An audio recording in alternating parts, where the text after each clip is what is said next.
Everyone has moments in life they can't just stop thinking about. They can be embarrassing things, like that one time you face planted in front of a group of teenagers, or something amazing like the first time you hosted your family for the holidays. And on Baby, This is Keke Palmer, hosted by me, Keke Palmer, and presented by BMW, we know to savor the good memories and let go of the bad. And one thing everyone remembers fondly is their first time behind the wheel of a BMW. So come join me and BMW this summer as we explore pop culture moments and topics you just can't stop thinking about on Baby, This is Keke Palmer, sponsored by BMW, the ultimate driving machine. Acast powers the world's best podcasts. Here's a show that we recommend. What is The Briefing Room? It's a behind-the-scenes look at how the criminal justice system works and the lives of the people within that system. If you love true crime, well, these are the real people who do the job every day of making sure justice is served. Hi, I'm Detective Dave. I'm Detective Dan. Together we have decades of experience in local law enforcement, a profession that we think is often misunderstood. So we're going to explore how to do it right, and we won't shy away from when it's done wrong. These are stories you'll hear nowhere else. Unique, frank, and unvarnished. From the team that brought you Small Town Dicks, this is The Briefing Room. Episode 1 drops on August 30th. We'll meet you in the briefing room. Acast helps creators launch, grow, and monetize their podcasts everywhere. Acast.com.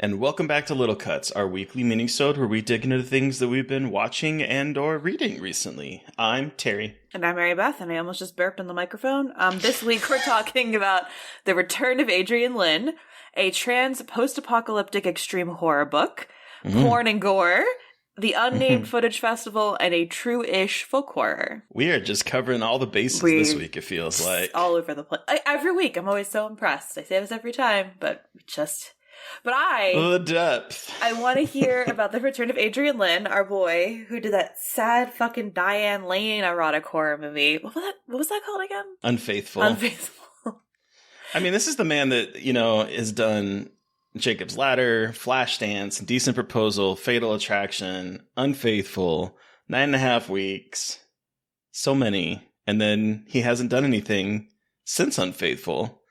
And he's back.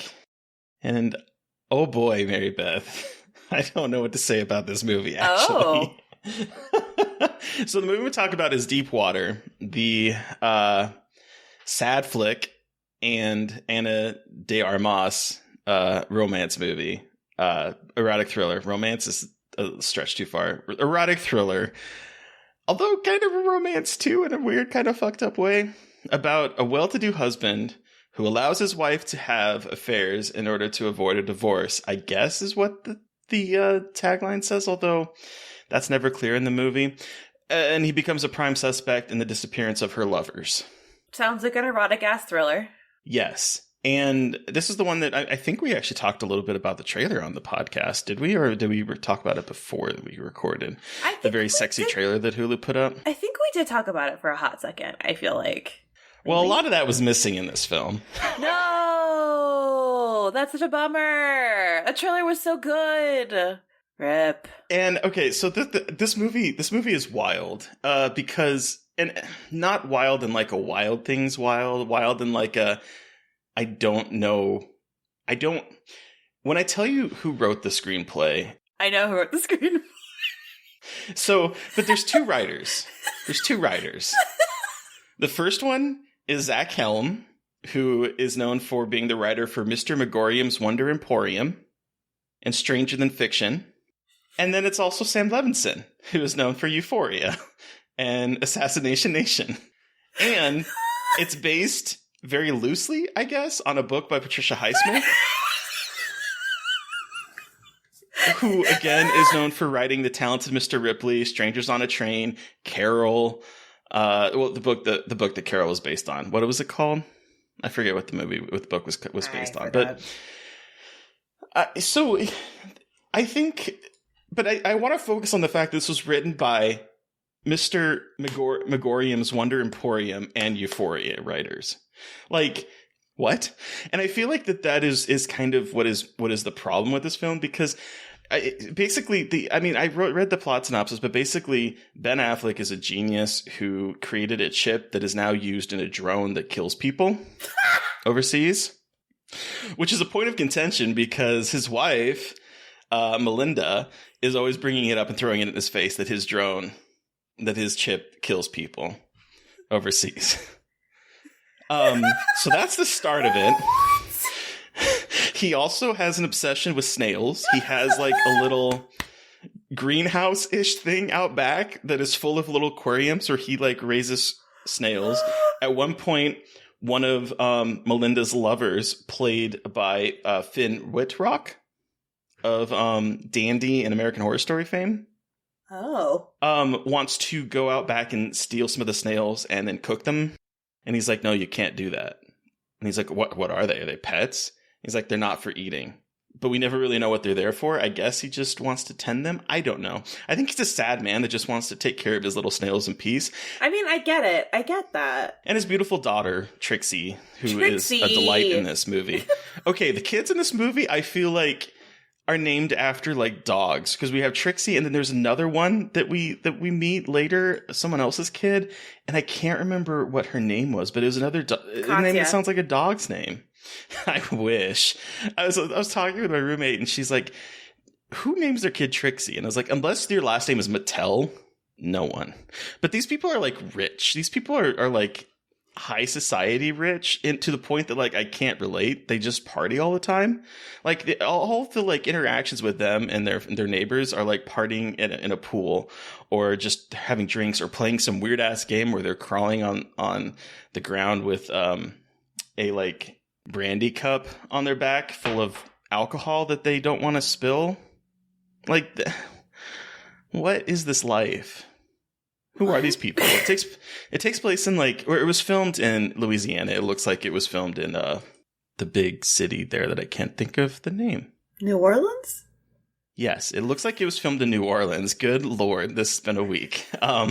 It's like, why can't I think of the name of this town? I was on a fucking delay earlier, so it's like literally my brain was on like a 10-second delay. So we're doing great. And so I guess the problem with the movie is that, yes, he's killing his wife's lovers, and that's it. Okay. There's no twist. There's no drama. No. Sorry for an anti-spoiler, but there's nothing. She's like upset with him, but then she might be a little turned on by it. And then it kind of has like an ending that sort of I feel is unearned, because there's no character beats to like really establish her, other than someone who is basically sleeping around on her husband and then throwing it in his face that he's not a man because he's not getting angry that she's sleeping around on him. And then they have weird sex, like not weird like kinky sex, just like weird anger sex, I guess. I don't know. It's bizarre. It's weird. And it's tonally bizarre to the point where so this is why the writing kind of bothers me, because there's a character played by Tracy Letts. The character's name is Don Wilson, and he is a noir writer and a crime writer who's working on a screenplay based on his life. And of course, he's the one that's like, he sits in the corner and he gets the shifty eyes of like, something is going on here. And again, spoiler alert, but at the very end of the film, he's literally like driving in his car, texting his wife, driving madly to escape Ben Affleck, texting his wife and shouting, I know you did it! I know you did it! While he's swerving wildly trying to text on his phone. I'm like, what even is this? And then there's an after credits scene, again, sorry for the spoiler, where it's just little Trixie singing a song in a car. And it's cute, it's adorable, it belongs in a different movie, but I'm like, what is going on in this film? And Mary Beth is just sitting there with like her hand on her head, like, I don't even know how to react, which I didn't know how to react with this film either. It's wild. It's on Hulu if you want to spend 2 hours every time watching it. All right. I got nothing. I don't have anything else to say about it. I don't know what to say. I feel like I can't add anything to it. I can't, there's nothing I could possibly say that would add to the things you just described to me. It sounds like a fever dream. Yeah. Well, and the only, like, I don't want to bring up a movie, you know, because we like to talk about movies that we really liked on this, but like, I was looking forward to this for a long time because I feel that I was hoping that Adrian Lynn, I think Line, maybe, I'm not sure how to pronounce his last name. His 20 years.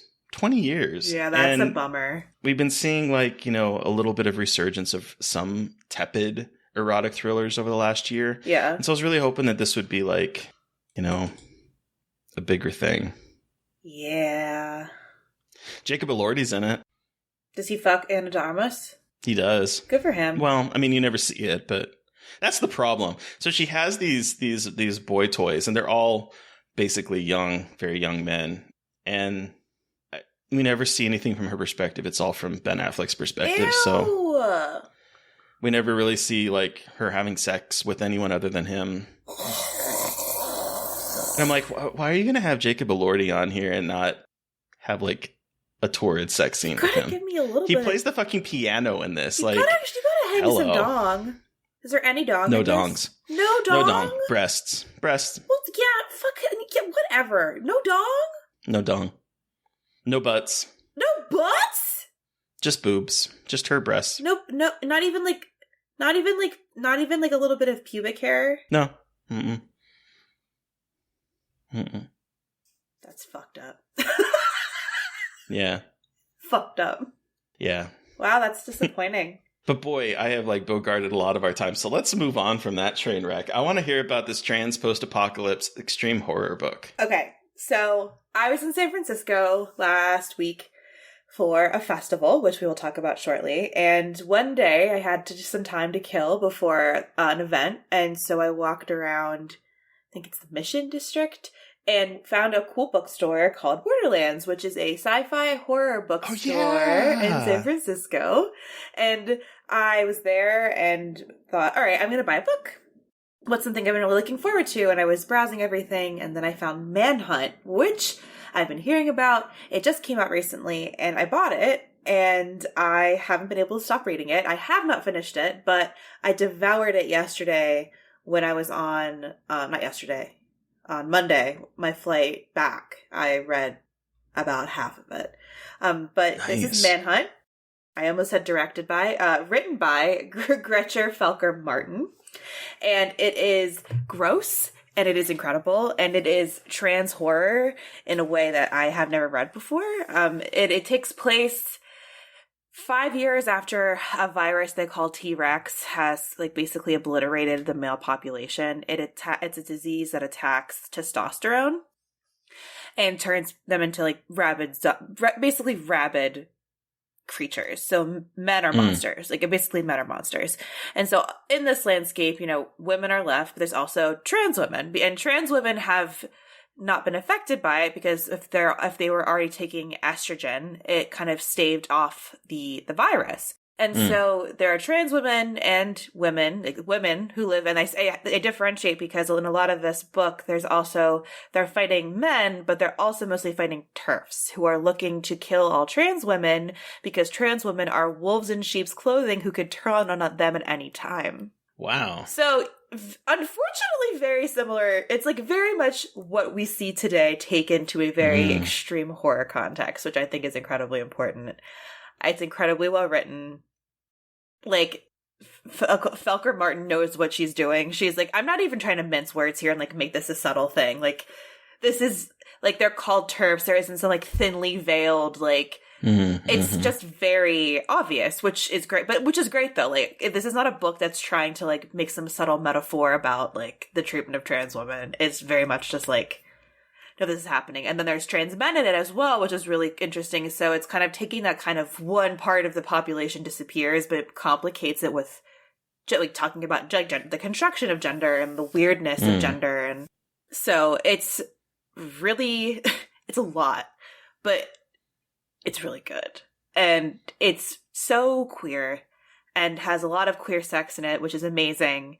And it's just really, it's incredible so far. And I'm curious where it's going to go. It's already pretty fucking violent. and pretty fucking nasty, and bad things have already happened to everybody, and I'm only halfway through. I've been like intrigued because I remember when the cover reveal came out, and it's so evocative. It's 2 plums in a fruit bag, and one of the plums has a bite taken out of it because manhunters hunt men, and they cut off their testicles because they use their testicles to like trans women and people that need access to testosterone or need access to certain things. Like I think it's to estrogen. They use their testicles and like eat and boil testicles to get that supplement, as well as harvest their adrenal glands above their kidneys to manufacture estrogen. So women are hunting men for body parts so they can continue to manufacture these things. It's wild. It's fucking wild. But it's really fucking good. Hell yeah. So I'm glad to hear that. It's been on my queue to read, so I'm glad to hear that it's good. Yeah, it's funny because I was like reading it in the airport. And like the front cover is like very evocative. And it was like I had a layover in Phoenix, and this airport was packed with children, like high school student. All I could think of is Yellow Jackets because it was like high school soccer teams going on flights, and I was like, one of you is Yellow Jackets. Don't do it. And it was so packed, and I was just reading my book, and I don't know I did not pay attention to one person, but I had that fucker open in the middle of a crowded airport. I was like, I don't give a shit. Just, it was incredible. But yeah, so. Hell yeah. Speaking of gore, and also maybe the opposite end of what you last talked about with Deep Water, Terry, what is this porn and gore? I feel like I know what this porn and gore movie is, but what is it? I'm not going to talk about it too much because I feel like I want you to see it and I want to have like a more in-depth conversation about it. But I saw X. I saw Ty West's new film, X, which, if you don't know, it's set in 1979. A group of young filmmakers have rented a like cottage house that's like on like a farm. Looks like a fucking shack. And to film a porn, and the owners of the house do not know what they're doing there. And when they show up, they thought they were like renting it to a couple, and then like multiple couples show up to film this porn there, and then the elderly host's bad shit happens. I don't, like I said, I really would like to have more in-depth conversation when you see it, but I did want to bring this up because I know people probably saw it this weekend. I really loved this movie. This movie actually kind of made me a little sad because there's this part where like the elderly woman, so to not like be too spoilery, the elderly woman, the movie kind of explores like this idea of like youth and sex, and also like aging and not having sex. Yeah. For various reasons. And so it plays with that thing in such a surprisingly tender way that it actually kind of made me really sad for the villains. I've heard this. But it also has like a really kind of incredibly violent and hilarious third act where at one point one of the characters says, my hip," while they're attacking the younger kids. So like it has like this almost like tongue-in-cheek like feel to it, but it's also very violent. There's a part that I actually gasped at. There was a very unexpected moment in the film that like I went and like you could feel like the oxygen get pulled out of the room. It's really well done. It's really good. I really would like to have a more in-depth conversation, so I'm going to table this in lieu of time, and also I want you to be able to see it so we can talk about it a little bit more maybe and do a little more spoilery. Yeah. Well, and I didn't fucking see it, and I'm so sad because I was in San Francisco at a film festival, which is an incredible... Watching a whole lot of movies. Watching a whole lot of other movies. I just didn't get to see X because I was at the Unnamed Footage Festival in San Francisco over the weekend, which was all like screen life, mockumentary, found footage horror. So... How was it going in person? Because last year it was online only, right? Yeah, so this is their 5th edition, and last year they did 24 hours live stream. So it was that's right. 24-hour live stream festival. And that was what they did because of COVID. And then this year, they went back to in-person. And so they went back to in-person, but they're also having a virtual festival in May. And so the in-person both the programs are different, though. So if you didn't go to in-person, you won't see the same movies as they're putting in the online program. So I went in person. Dread Central was their media sponsor, which was awesome. And so I got to go see a bunch of movies, meet a bunch of people, and it was so much fun because there's so many really cool things happening in found footage right now and a lot of really cool people working on stuff. And it was really incredible to see what the different perspectives people are taking on found footage and what they're kind of stretching the bounds of what it means to make a found footage movie. And it's really, really cool. And hybrid is becoming a bigger thing too, found footage, narrative together, hybrid that kind of thing. So I talked to one guy about wanting to see how to make found footage more accessible to people who don't like it and leaning into a more hybrid format to kind of cater to both audiences, which was really cool. And his movie was Malibu Horror Story, which is actually really, really fucking cool because his name is Scott Sloan. He started making this movie in 2009 and it's finally coming out. It's 10 years in the making. Oh, wow. And it was right when it started making it basically right when Paranormal Activity got popular and then all this shit fell through. So the movie ends up becoming a time capsule of found footage over the core movie takes place made in 2009. The Frame was made in 2012. The other parts were made in 2019. So it's these really interesting layers of found footage, kind of evolution of it with this movie. And so that was really, really interesting to watch. And there's some really good contortionist creature work in it. And it actually is one of the best examples I've seen of how people weave in typical narrative filmmaking and found footage elements. I haven't seen it done so well. And this was really interesting in how he kind of had the found footage-y second screen aspect was someone showing their co-host a cut of an episode. So there was an access point into it, which made a lot of sense, and I was really impressed by that. So that was one of the ones I really enjoyed. It has Dylan Sprayberry in it, which I know him from Teen Wolf. Yeah. Okay. He's a cutie. If it's who I think it is, yes. There was a lot Josh Davidson? It looks like he's on IMDb, he's the first name, so okay. I don't know if... Yes. Yeah. Okay, I know. Yes. But, so that one was really interesting. Our friend of the show, Robbie's Outwaters played. I'd already seen it, but we got to see it on the big screen, which was incredible because apparently they were playing, there was a movie playing, the movie theater, it was 2 theaters, so we were in one of the theaters and the other one was playing Batman and shit.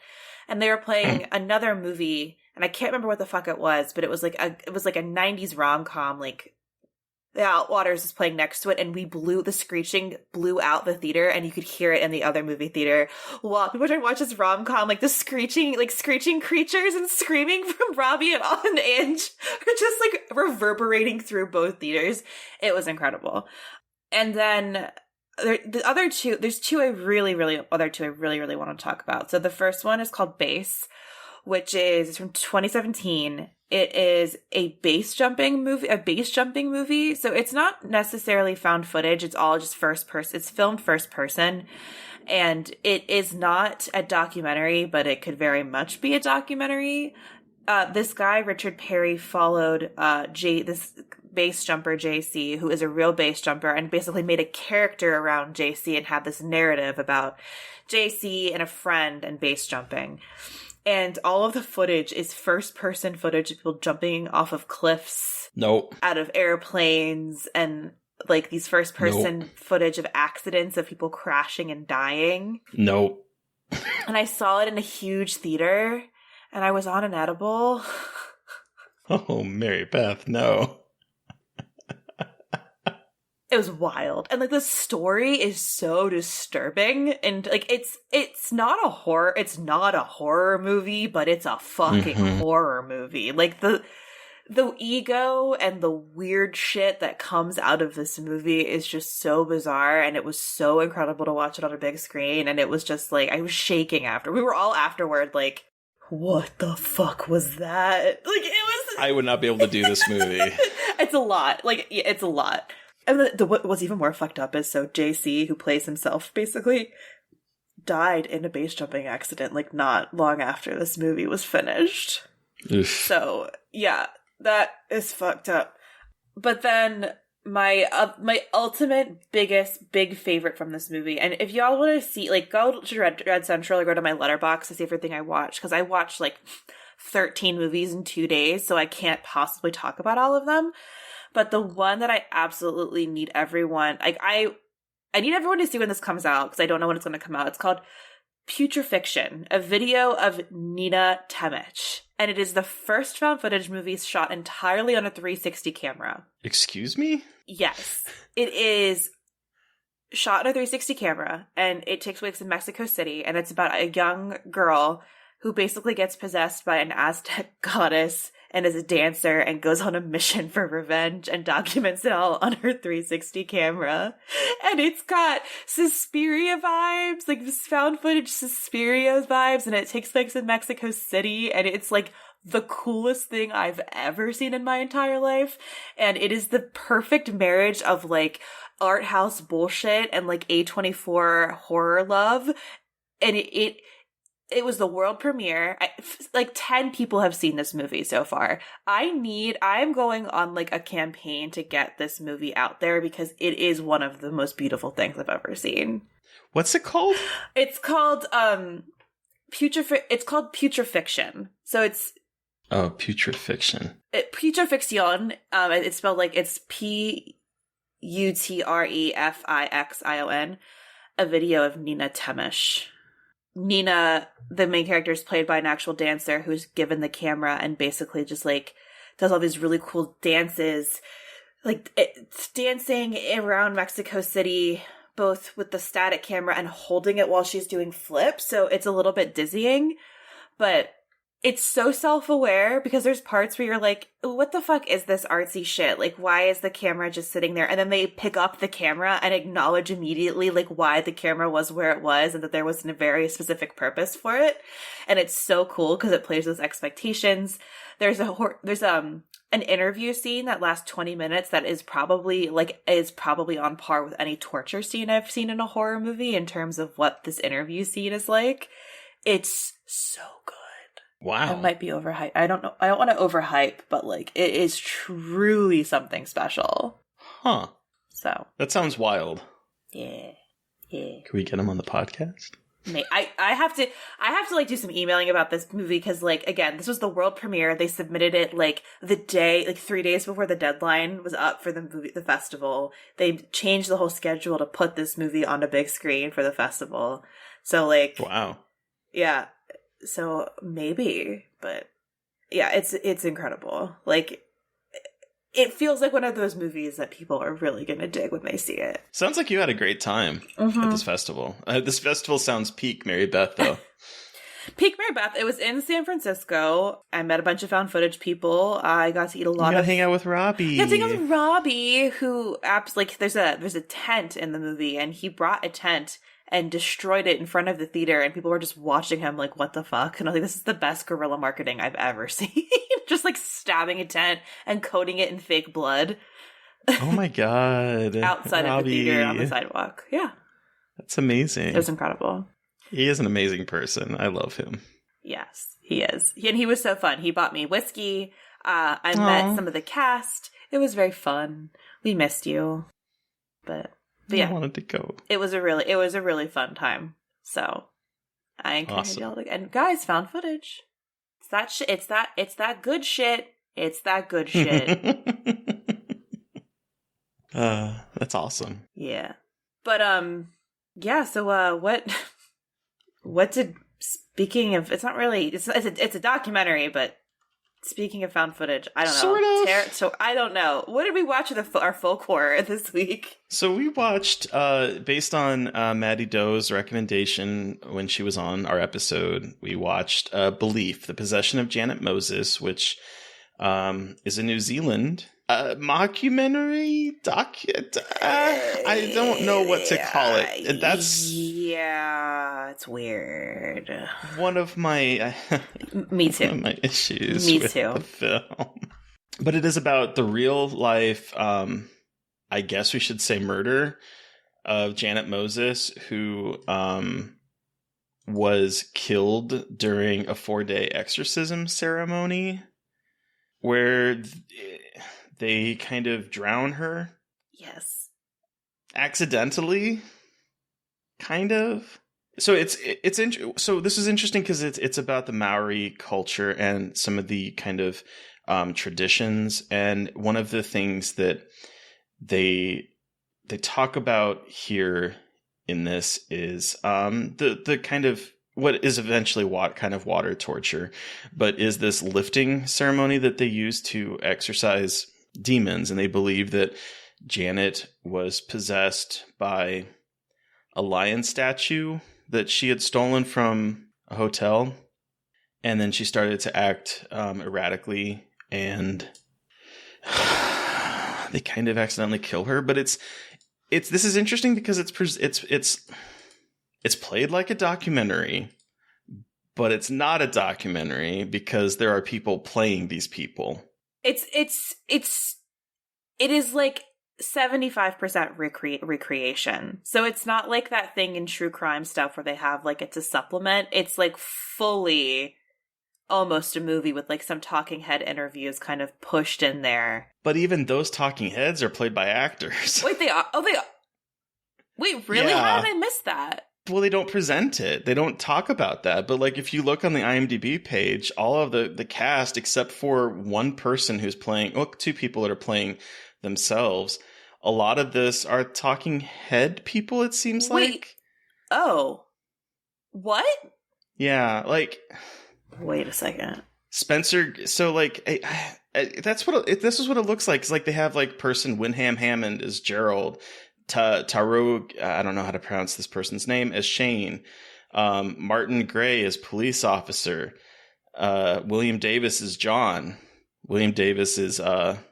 John is related to Janet Moses. Like, these people are... I think they're just actors. Oh. Like, maybe some of them aren't... But, like, you look at their credits, and some of them have maybe not substantial credits, but credits in acting. Like, one of the teens is in 30 Days of Night. That's okay. That's even worse. And that's why I have a hard time with this, because I tried digging into it, because I was like, okay, is this really a docuseries? Because I can't imagine the family being as open as the characters are in this movie. And there's one part towards the end where they show like actual footage, I believe. And they definitely don't look the same. No, okay, thank you. Okay, that because I was thinking about that, because there's the end where they're showing the sentencing at the news, and none of the character, like none of the people getting sentenced look like the interviewees. And I was like, maybe I'm just an idiot. I don't think I realized that all this. Oh, that this is not. I don't like that. What? But see, what's weird is that you look at like Fantastic Fest's programming, because this premiered at Fantastic Fest in 2015, or in the US premiere, and it talks about a documentary exploring the tragic death. But I don't think this is a documentary. I'm really confused about it. If this is a documentary, I don't know what a documentary is, because I feel as if this is all recreation and not real people. Like, there's a couple. There's like one person, Grant Burston as Self, and there's Tamarty Carnes as Self, and there's like one other person there's a neighbor that lives next door, Viv, who is playing himself. So like there's people in here that are kind of playing themselves, but then there's also people that seem to be real actors with IMDb credits playing people. And so I'm really kind of confused about what part of this is real and what part of it is fake and what part of it is like, you know what I mean? Yeah. Because, oof. Yeah. But and it's so icky because it's based on a real murder. Mm-hmm. And it like makes me think even more like, did you get any kind of permission to talk about this? Or like, were you doing this like against family wishes? Because something that fucked with my head with watching this movie I didn't know about any of that shit, of course, like, so great, was that this weird push and pull of how convinced, well, now I don't even fucking know, because I thought they were so convinced that she was possessed, but now that I know they're fucking actors, of course they were going to act that they were so convinced she was possessed. So my mind fuck isn't even valid anymore. I'm like an idiot. Well, the only reason is I started doing some digging because I was like, okay, this is a lot more of a documentary than I was expecting. Like, she had said that it was sort of a documentary and that there was like recreation. So I kind of assumed that it would be like talking with people about it, and then they would do sort of like that Unsolved Mysteries, true crime, like recreation of things. But the more I started watching it, I'm like, I don't know how much of this is real people. Yeah. Yeah, okay. That sucks. That kind of invalidates all the other things I was going to say about being fascinated between these things being considered true now and killing people with exorcisms when you think it's actually spirit and people are still convinced they're possessed, but it's fucking actor. That's a bummer. Yeah, and that sucks. Well, and it's interesting. So it's interesting because it brought to like the wide world, the idea of I don't know how to pronounce it, Makutu, and Makutu lifting, which is an actual practice that is performed, and so there's aspects of it that I think are really fascinating to see, but then I don't think she was really possessed in real life, and the parents ended up getting the book thrown at them kind of in the trial. But at the same time, I'm like, okay, but how much of this is a fictionalized account? Yeah. To make like a horror movie. You know what I mean? Yeah. Sorry to kill that buzz.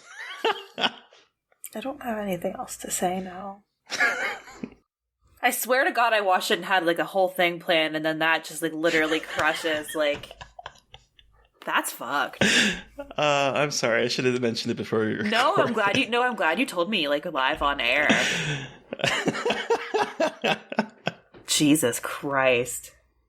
That's fucked that they didn't make that more apparent though. Unless I'm dumb. But it sounds like they did not like make that a very like apparent. I was sitting here going, these people are very candid. I was like, why are these people this candid? Yeah, I was like, y'all being very honest about your shit. Like, okay, like, that's weird, but also fine. Like, I mean, whatever, live your life. And that's why I went to the IMDb page and started scrolling through the actors. I was like, wait, is anyone on here playing themselves? That's so fucked up. Yeah. I also just, like, even, like, that shit aside, I also didn't think it was that good of a movie, so... No, I didn't either. Like, it's really sad, but I just, like, didn't think... I was like, this is... Sorry, Maddie. This I know, wasn't it. It's just not it. Anyway. Yeah. Okay, well... That's so fucking funny, because I texted you, and I was like, this movie's a mindfuck, and you were like, really? I know, and I was like, You're like, well, this is going to be an interesting conversation. I'm excited to talk to you about that. I try to, we try to, like, get things, like natural on the show, and I don't know, I didn't even think about that, like, you might not have gone down the same rabbit holes that I went down. Wow. Yeah. So that was the thing. That was the thing that we watched. We're gonna try something a little different. Hopefully not. We're gonna go back to the fictional folk horror for next week. What are we watching next week for our folk horror journey? We are watching a movie that came out last year. It's on Shudder, and it is called Row. I'm not 100% sure again how to pronounce it. Its English title, I believe, is Soul, and it is filmed in Malaysia. So we are leaving the West and kind of exploring a different aspect of folk horror, and I'm really excited to see this one. Me too. I've heard about it before, so I'm stoked that we get a chance to check it out. Yeah, same. But who are we talking to on Monday, Mary Beth? On Monday, we are talking to Jazz and Kat from the podcast Girl That's Scary about Texas Chainsaw Massacre 2003, featuring a sweaty Jessica Biel and a wife beater. Talked about this movie before in little cuts, but now we go full deep dive with Jazz and Kat. It's very fun. It really is. They're a delight. This movie is a lot of fun. We dig into the sweatiness. We dig into the pits. We dig into pits. Sweaty bits. Yeah. Yep. Terry's kinks on full display. But here we go. I've deceased. Listeners, you've heard from us. We want to listeners, you've heard from us. We want to hear from you. Did you watch a film or read one of the books or the book I talked about this week and have thoughts? Do you have suggestions for things we should cover? Send us an email at scarredforlifepodcast@gmail.com, or you can reach out to us directly on Twitter. I'm at MB McAndrews. And I'm McGilly Dreadful. And of course, don't forget to follow the podcast on Twitter at Scarred Podcast. Please don't forget to review, rate, and subscribe.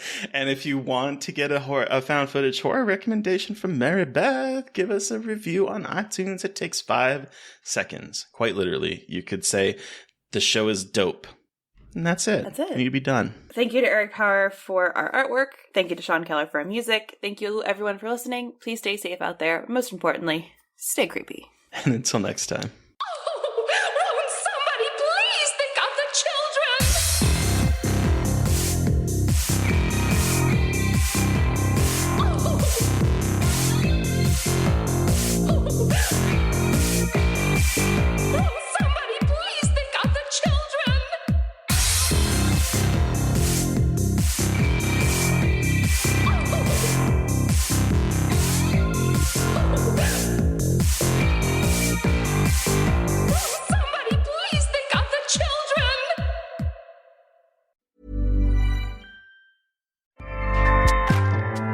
Acast powers the world's best podcasts.